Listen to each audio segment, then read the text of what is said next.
I'm sure we've all tried parallel drum processing at some point. It can help add punch, sustain, and energy to a performance. And in this clip, Dave breaks down his approach of using 3 different compressors in parallel to create a unique tone when blended together. Check it out and maybe give it a shot in your next mix.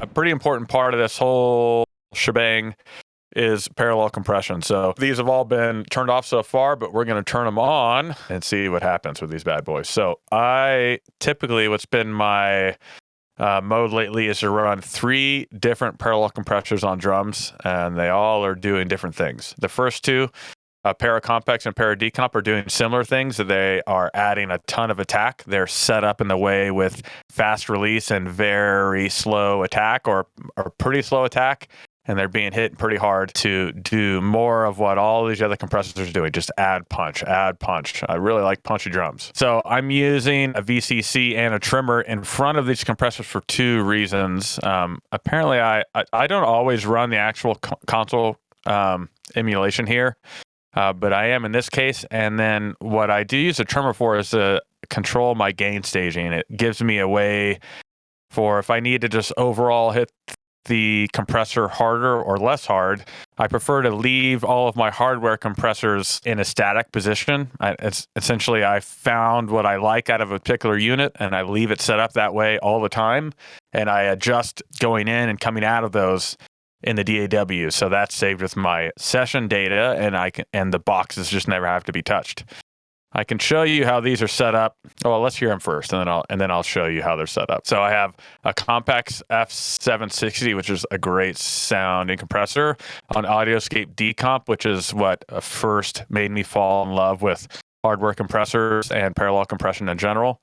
And then I'm using one plugin, which is the Soundtoys Devlock, a good squasher. I'm running gates after all of these. They're mostly there for the hardware compressors. Since I'm slamming them so hard, the Compax in particular has a tendency to get a little noisy, and I don't want any of that white noise or line noise to come through when the drums aren't being played, for like underneath a nice, pretty clean guitar part, for example. So I just run a gate after the compressor, and to make sure that, see, this low amount of static noise that the compressor is creating doesn't open the gate and just isn't part of it. And then you don't notice that when there's actual drums being played through them. So let's turn on all of these, and we can listen to them individually using the listen function, and then I'll show you how I'm feeding into them and what role they're playing in the mix. So parallel compression on the Paracomplex.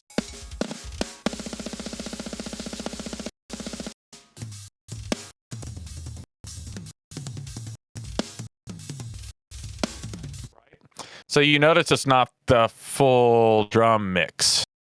I'm feeding all of these parallel compressors with sends, and each compressor gets kind of like a tailored mix of only elements that I want to send to it. So up on top here is the Paracomplex that we just heard.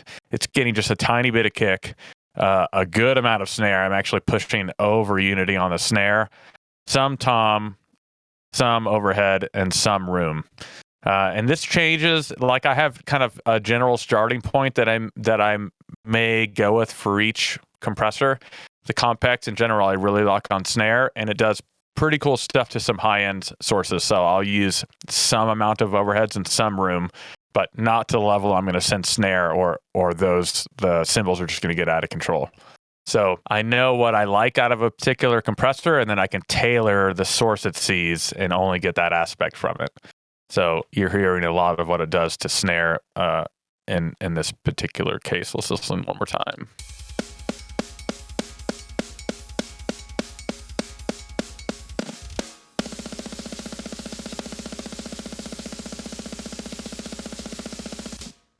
So yeah, I like punchy drums, specifically snare drums. See what the decomp's doing. It's a similar sound, but it has a built-in high-pass filter, sidechain high-pass filter, which means that I like it a little bit more on low-frequency sources sometimes. So I often will send more toms. I'm not really in this case. It's about the same amount, and a little more kick drum to the decomp, but it's also going to get some snare. Okay, decomp.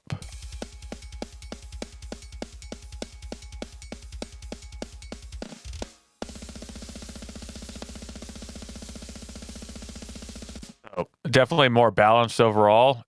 Similar sound. It's almost a little pokey, but a tiny bit less amount of character. So the two of these together sound like this.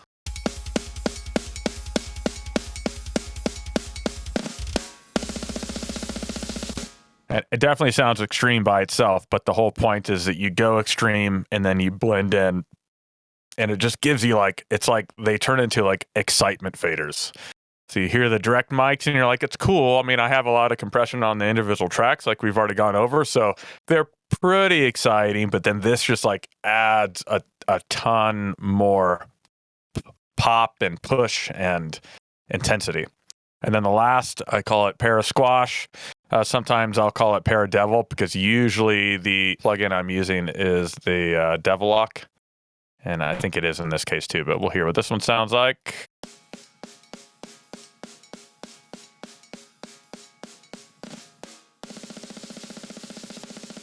So it's mostly getting snare too. This is a little different vibe than I would probably typically go for, but as I've mentioned, Archspire is a unique band. It calls for some different techniques at times. In material that's not so goddamn insane, I'll typically send some of the room and maybe a little bit of overheads to this one too, to really kind of accentuate that squashy room feel that I like. But in this case, it's mostly snare. So all of these parallel compressors together sound like this.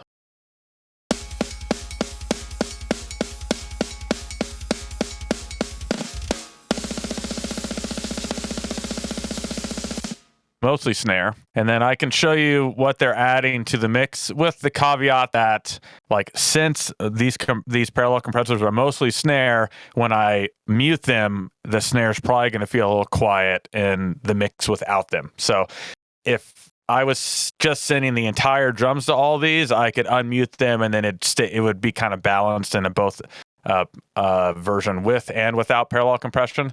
But since I tailor the mix and I'm just really sending different amounts of the kit to each compressor, and really they're all getting more snare than anything else, then you have to make adjustments to the mix without the parallel compression to bring that snare back to compensate. So, or vice versa. So it's not a complete apples to apples, but you can still hear the excitement that comes in when we mute or when we unmute the parallel compressors. So let's pull the same section that all the parallel compression is muted currently.